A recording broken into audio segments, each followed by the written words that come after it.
Nous avons reçu il y a un peu plus d'un mois un groupe de 6 coyotes en provenance des États-Unis, d'un parc animalier là-bas qui a fait là-bas 4 mois de quarantaine pour envoyer les animaux ici. Après, les animaux, ils ont passé 1 mois en quarantaine chez nous. Et tout était très bien, tous les tests ont été négatifs, donc maintenant on les a sortis sur leur territoire. Nous avons 6 individus, nous avons mis maintenant sur ce territoire 4 animaux, 2 mâles, 2 femelles, et les 2 autres, ils vont dans un autre enclos, une sorte d'enclos de reproduction où ils vont être tranquilles là-bas pour avoir 2 couples reproducteurs. Et ils ressemblent à des loups, mais aussi des renards. Quand on voit leur comportement, on voit qu'ils sont malins comme un renard, même leur taille, ils font seulement 11 kilos. Bon, le renard encore plus petit, mais les loups européens, ils font jusqu'à 30-40 kilos. Ils sont beaucoup plus petits, les coyotes.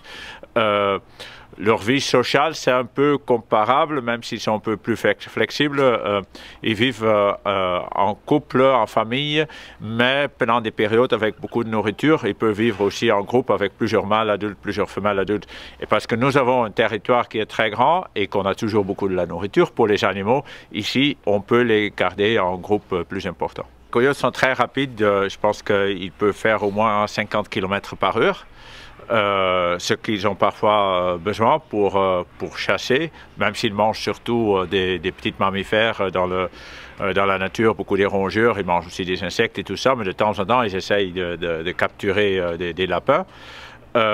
Parfois, ils doivent aussi s'échapper des loups, par exemple, parce que ce n'est pas des amis des loups, c'est même un ennemi des loups, donc il faut courir très vite pour s'échapper des loups.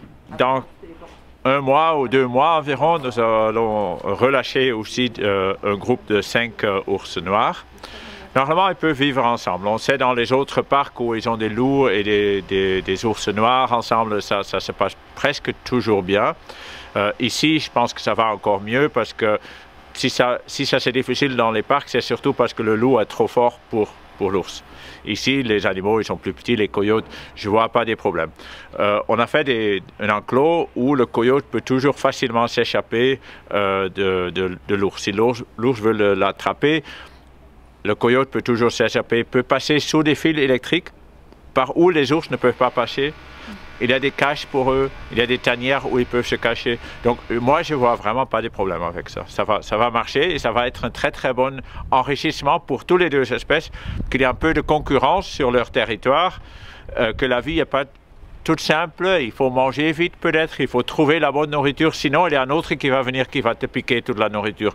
Donc nous, on a fait ça, ce plan pour mettre les 2 espèces ensemble, pour leur bien-être, pour les donner une vie qui est encore mieux qu'une vie toute seule.